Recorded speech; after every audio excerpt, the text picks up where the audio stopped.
working to figure out what's expected of your classes, and obviously this year, trying to figure out how to navigate being in an online environment.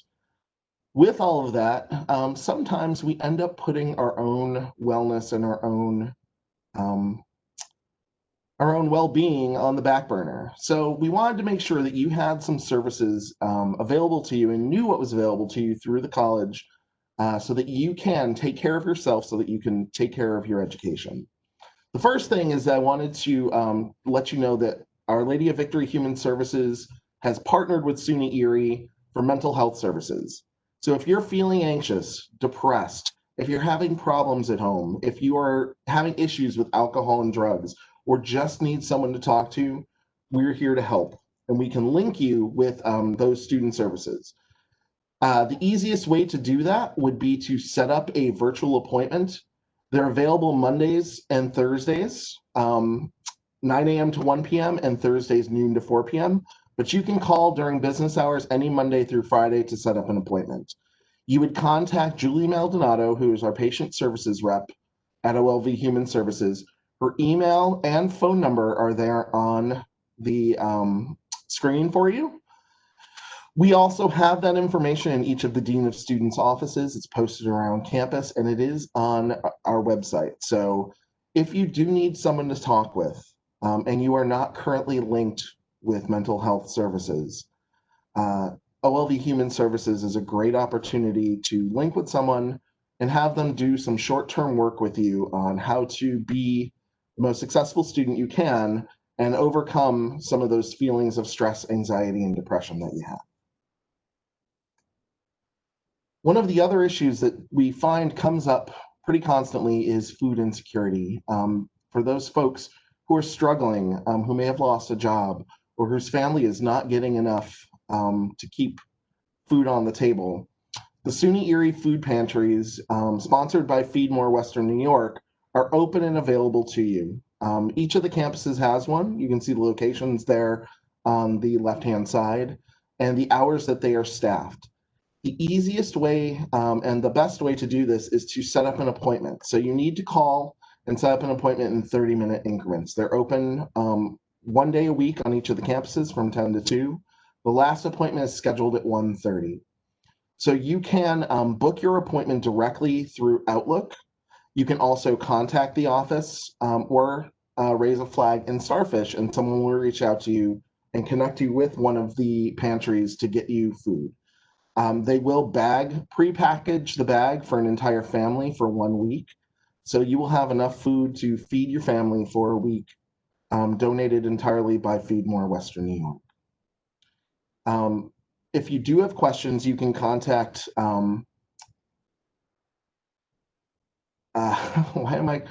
Crystal Gramsci, who is in charge of the Feed More SUNY Erie food pantries, and she will answer any questions you have and can help you to schedule a date. If you also connect on the website to the food pantry website, there are other resources available outside of the college in Western New York that will help you to obtain food if you are in need of that. So the SUNY Erie food pantries are not the only resource available to you, but they are a way for us to be able to make sure that our students and their families have enough food on the table for a 7-day period. One last resource I really want to highlight are our student access centers. Student access at SUNY Erie provide accommodations to students with both permanent and temporary disabilities. They support almost 10% of the student population across all 3 campuses. And some of the accommodations that you may need to seek are extended time for testing, distraction-reduced testing spaces, technology to assist with note-taking, devices to improve focus and attention by reducing distractions in class through listening devices, or technology for the visual impaired. Many students come to college having had an IEP or a 509 plan in college or in high school. That does not transfer over directly to college.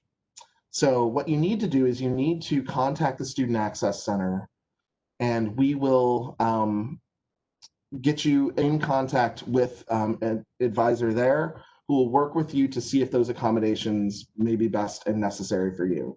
So students needing accommodations may have a recent injury that causes issues with mobility or possibly a concussion, a long-term health issue, or a diagnosed different ability such as autism or ADHD. It doesn't necessarily have to be something long-term. We do offer temporary accommodations for things that are recent and may impact your ability to attend class or succeed. If you're looking to get in contact with the SAC, each of the campuses' contact information is here. We do have a person at each campus. Easiest way to get in touch with them is by email, but all three are available by phone as well. And I apologize to Aaron Garman, I misspelled his name. He is Aaron, not Aram. So, and he is one of the best people on North Campus to assist you if you do need support during your time as a student. And right now I'm going to throw it over to Joanne Kolmerauer to talk with you a little bit about midterms and how to get yourselves ready for the midterm experience. So Joanne, before you toss in there, Jason, I just wanted to let you know that that one of our counselors weighed in here to let us know that students can also go to our student success centers for referrals at each of our campuses. So if you're not sure where to go for something, please reach out to our counselors because they're always happy to refer you to any available services we have on campus. Fantastic, absolutely, thank you. Thank you, Jason. Again, I just want to say I'm happy to be here to talk to you a little bit about more of the academic side of your ECC experience. As Jason mentioned, it's the 7th week of the semester, so you now have an idea of the workload, the assignments, the tests, the exams, a little bit more about your instructors and kind of what you need to do to earn that credit that you're here to earn and hopefully be successful in your classes. So you're getting a little sense of what things are like and learning remotely at this point, which is new for many of our students. And teaching remotely is new for many of our faculty. So everybody at 7 weeks is kind of used to getting used to what they're doing. And I wanted to speak just quickly, if you are finding at this point that you're struggling a little bit, that you may need some help, that you're not maybe getting the grades, earning the grades that you wish you were, I wanted to point out a few things that I think might be able to help you. So the first thing that I want to show you is the tutoring, hang on, it's coming. Sorry.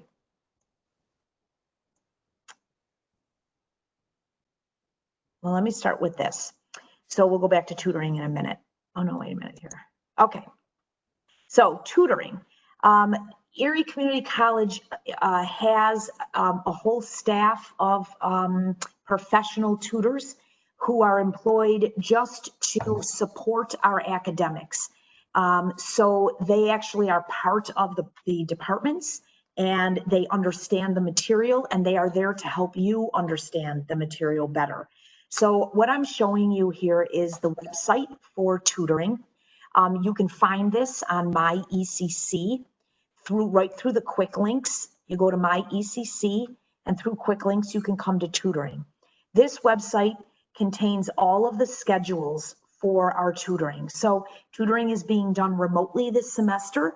When we do get back to campus, we have designated areas, but for right now, it's remote. And it's being done typically through WebEx. So the schedules for that are posted here. Our professional tutors work Monday through Friday from 8 to 7 p.m. So pretty much anytime during those times, you can find tutoring available through these schedules that are posted.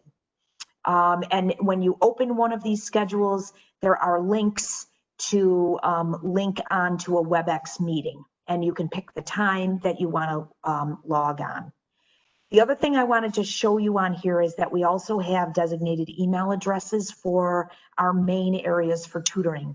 So if you need something you're not finding in the schedule, or you have a specific question, these email addresses will go right directly to our tutors. If you're not finding a schedule here or a department here and you need some help, we have this Find a Tutor, and we will respond to you within a day and find you the assistance that you need. And then the last thing I'll mention on this is that even after 7 p.m., if you're a student that needs assistance in the evening, we do have Star New York tutoring, which is through SUNY, and there is tutoring Sunday through Thursday from 7 p.m. to 12 a.m. So we really have a lot of assistance for you, and please take advantage of it. And please be in touch with us if you need some help.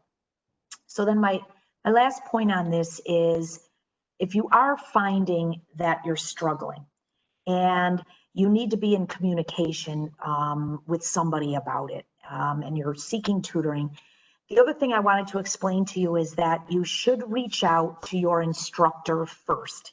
Let them know that you're struggling. Our instructors teach because they want to teach and they care about your learning. So let your instructor know you're struggling. Every full-time instructor has office hours. Those office hours should be listed on their syllabus, and they should be giving you information on how to reach them during office hours. So number one way to get assistance in a class is through your instructor. If for some reason you are not getting a response, or that help isn't you're not getting anywhere, on our website, what I'm showing you here is that on every single departmental website, the department chairs are listed, and it says need help, and then you've got these people. So if you're in a business class and you're struggling, you can contact the department chair and they will respond to you and assist you with what you need, and maybe getting in touch with an instructor or a tutor. So please kind of keep that in mind. Instructor is first. They're here to help me. And then if I'm not getting anywhere, the department chair. So those are my two main points at this 7-week period. Please reach out for help. We have services and faculty and staff that are here to help you. And we want to just get you successfully to the end of the semester with a good and great GPA, so you can move on to the next thing. So I, at this point, will turn it over to Amy Yoder, and she's going to talk to you a little bit about some COVID-19 updates. Thank you. I want to reiterate, contacting the professor is so important for your class. They're the ones that make the test. So that means they have all the answers to the test. So they're really, really good people to start with first to get information, especially if you don't understand something. So I cannot emphasize it enough to all the students on here. So I wanted to talk to you today. So thank you for having me both. To talk to you a little bit about COVID. I know we're sick of it. I know it's in the news every day. It's reconstructed many of our lives. We're doing new things. We're wearing masks. We're keeping our distance. We're washing our hands. We're doing all of those things. But just wanted to kind of go over a couple important points that we all need to keep in mind. First and foremost, to our students, we still have CARES Act funding available. And if you're not aware what CARES Act funding is, coming from the federal government, this was an ability to assist students who were experiencing some difficulties in terms of funding for food, housing, school supplies, technology like obtaining internet access, getting a computer, as well as health-related expenses. It's really important to check this out, see if you're eligible, investigate the grant. This is money that can be awarded to you that you don't have to pay back. So I encourage you to check out our CARES Act website, which is found on our ECC page, or you may also contact your campus financial aid office for more information. So there's still money available, worth your time and effort to check it out. The second thing I wanted to talk to you about is our SUNY mandated pool testing, which I have to commend all of our students. We are doing awesome in terms of numbers, but we're not quite at our goal yet. So if you haven't participated in pool testing and you are taking face-to-face classes this semester, and you haven't responded to one of the schedulers that have reached out to us, please give us a call. The scheduling number is 270-4679. Again, 270-4679. This way you can sign up for pool testing. It's super easy to do. Won't take a lot of your time. all they do is take a swab from your mouth, like a big, huge Q-tip. You just stick it right here, nothing going up the nose, none of that crazy stuff. Stick it in there, you put it in the tube, it's done. Simple, painless, you're in and out in 10 minutes. We'll work with you on your schedule. We are starting to offer some evening hours as well. I believe it's going to be Tuesday nights at North Campus.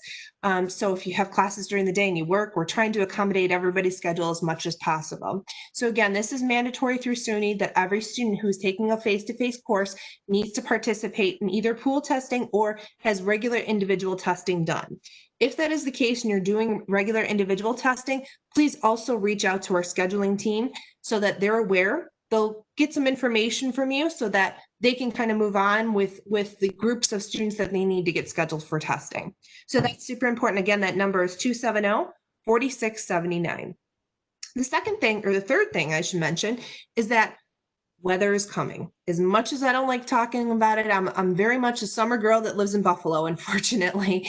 I know the snow's coming. So we are trying to get ahead of it because we know there's snowstorms that happen early on, unfortunately.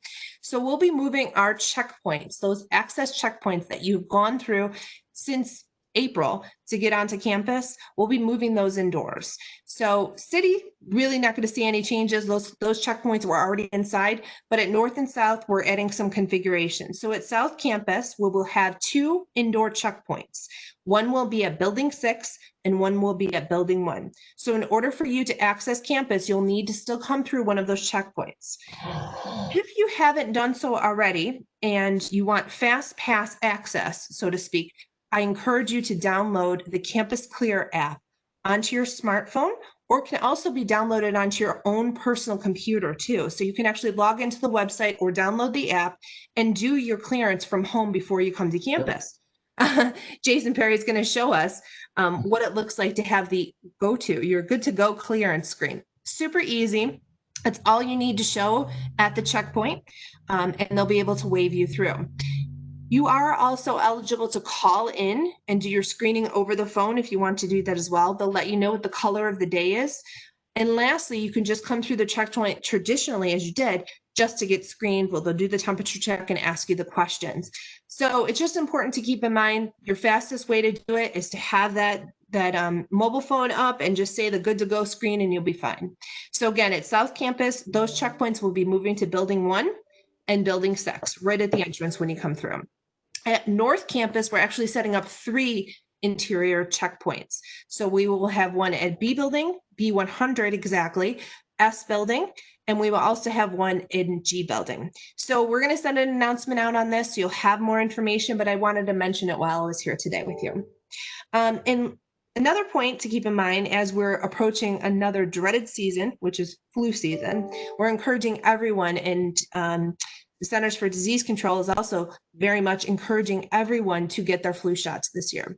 We will be hosting our own flu clinics on each of our campuses next week. In order to sign up for one of those flu clinics, please contact the campus health centers, which those numbers can be found on the website, or you can check your email that you received this week about that. And lastly, this is super important right now. As we're going through with making sure that we contact the right individuals who may have had an exposure to someone who was positive that did come on campus, we're utilizing the information that you have provided to the school in terms of your contact information.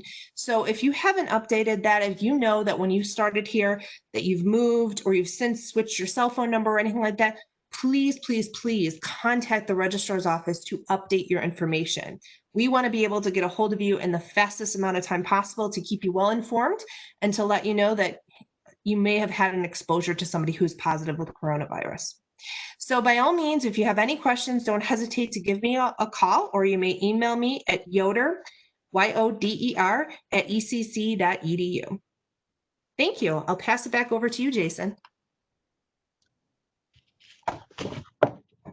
I think it might be. I think it's going over to Joanne. Sorry about that. That's okay.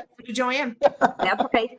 That's okay. Thank you, Amy, for all that really very important information. And especially, not especially, all of your points were important, but the CARES Act information and that help is still out there for students, I think is really important takeaway from today. And thank you for everything you're doing to keep our campuses open. I wanted to just mention about spring courses. So we are getting ready to post our schedule for the upcoming spring semester. I don't know if you're worried yet about spring semester, but we are. So we're getting that information posted. Just so you know, the decision has been made that we will be continuing in a mostly remote teaching modality for spring. We are going to be very similar to what's happening this fall, which is we do have courses on campus, meeting on campus. Those are courses that really cannot be taught online. They're very hands-on, technical, applied courses that have to be on campus. All of our gen eds, our maths, our sciences, all of those things are being taught remotely. So we intend to have our courses look very similar to that for spring. So if you're taking most of your courses this spring remotely, chances are you'll be taking them remotely again, or this fall, you will be doing that this coming spring. So I wanted to let you know that. And then November 9th is when we are going to be opening registration up. So we encourage you to register early and get the courses that you want and need. We also encourage you to get advisement. So all of you have been assigned to an academic advisor. That's a faculty member that's here to help you. And the way you find out, if you don't already know who your advisor is, you can find that information on your program evaluation. You go to Web Advisor and go to Academic Profile and your program evaluation. So that will list your advisor, and I believe your advisor is also listed in Starfish. So between those two, you should find your advisor, seek them out, ask for their help, and find out what courses you should take for spring. So that was really my main point for the upcoming semester, and just kind of put in the back of your mind, November 9th is when we open up registration. Okay, so I am going to toss it now to Jason, and he is going to talk to you about some opportunities for student engagement. All right, thank you, Joanne. So one thing I'd like to share with you all are our current student government officers. Because of COVID-19, typically we have our elections in the spring semester tying up by the end of April, but the SUNY chancellor asked all campuses to hold off on their election process until the fall. So we held a student government election process in September. It was all online. We had more participation online than we've had in person for the last couple of years. So that's very exciting, and we'll probably look to stick with that moving forward. But I wanted to introduce and give a shout out to your student government officers. These are your voices to be heard by the administration and to have changes enacted. Our new trustee, student trustee, is Travis Poling. He was a former student government officer at City Campus. He's now in the nursing program at North. But he is the person who is your liaison to our Board of Trustees and to have student issues heard at the highest level in the institution. At South Campus, we have Andrew Gonzalez Kennedy as our president, Jordan Reiner is our secretary. At North Campus, we have Brainer Andres Carbono Samanca, and our secretary is Angie Diaz Mantilla, and our events coordinator is Ken Walver-Platz. At City Campus, we currently only have an events coordinator, Sime Huang. All of those vacant positions are currently being interviewed for under a separate process. So after we had the election, we do have a process by which students can be currently voted into those positions. So we hope to have those positions filled within the next week or two, and we can announce those perhaps at the next pause. We do want to keep you engaged while you are away from campus. And we understand that many of you don't even come to campus for anything, and a small number of you come just for one class or a lab. So we do have some things to keep you engaged while you are, doing your academics virtually. The first is our SUNY eSports. This is brand new for the fall semester. We have teams in Fortnite, Overwatch, Rocket League, Super Smash Bros, and Valorant. I know that my 16-year-old son is adept at most of those games. I'm hoping that some of you are as well. You can visit, we are part of the ECAC League, so you can visit their website there on the screen. We also have our own SUNY League spot that you can visit and sign up to join a team. There are GPA requirements. You need to have a 2.0 overall GPA to play, just like you would be need to be involved in any other campus activity on campus. But check out those spots. You can also contact Christy B. Jouette, who is the Student Activities Coordinator at South Campus and the liaison to from us to the ECAC. Couple of events coming up still this week. Every Monday, we send out an email to all students telling them what's going on this week. So these are the things still going on. We have a musical talent show. We invite you to share your musical talents with us, either via pre-recorded video or live stream. You can share it to SUNY, the SGA website at sga@ecc.edu, or post something to our Facebook or Twitter. We will be monitoring those. And on Friday, we will have, Thursday, SGA would like to share some facts about LGBTQIA plus history.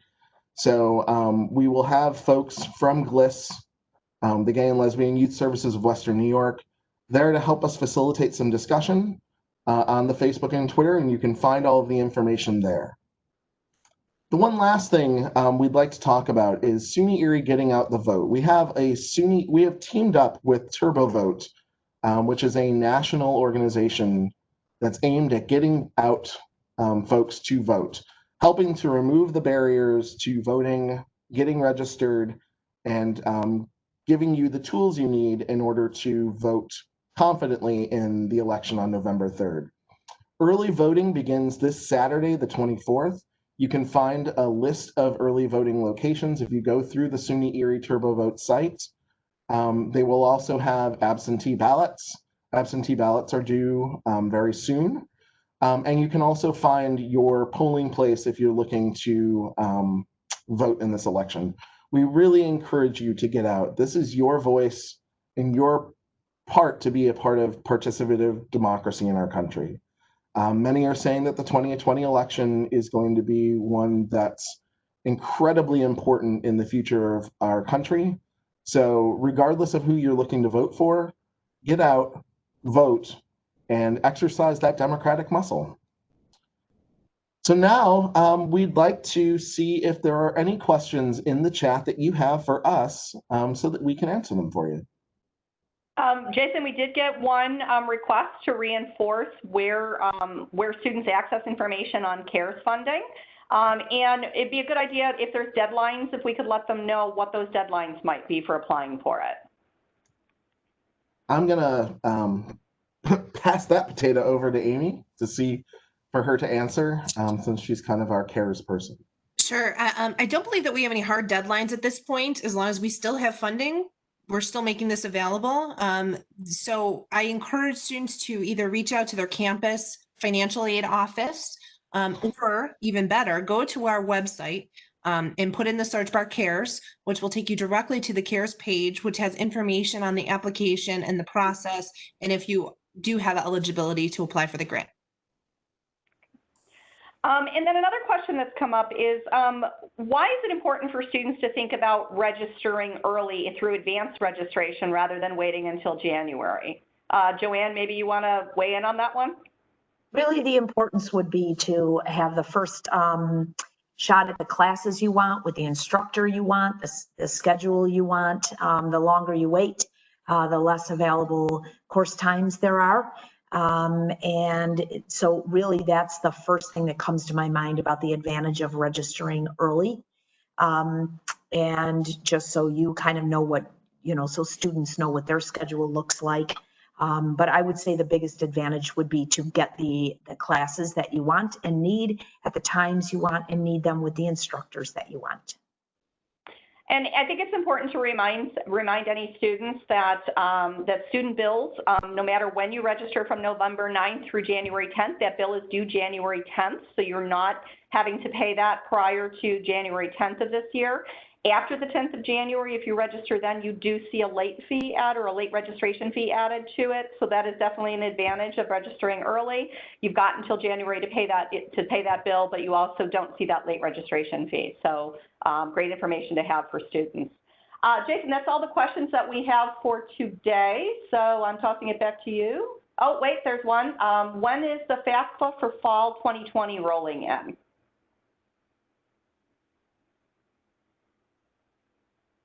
The financial aid money, you're on mute, Jason. Oh, this is probably specifically talking about Pell Grants. Pell Grant distribution will take place next week. I actually just did confirm that with financial aid. So because I did have a couple students that asked me that. Okay, great. Okay, now we have no questions left. Thank you for being with us. This is the first one of the fall semester, and we'd like you to make sure you tune in at the same time in 2 weeks for our next live edition of the Wednesday Pawz. Thank you very much, all. Have a great day and enjoy your week. Bye, everybody. Thanks, everyone. Wear your mask, keep your distance, wash your hands. Go Bills. Go Bills. Go Bills.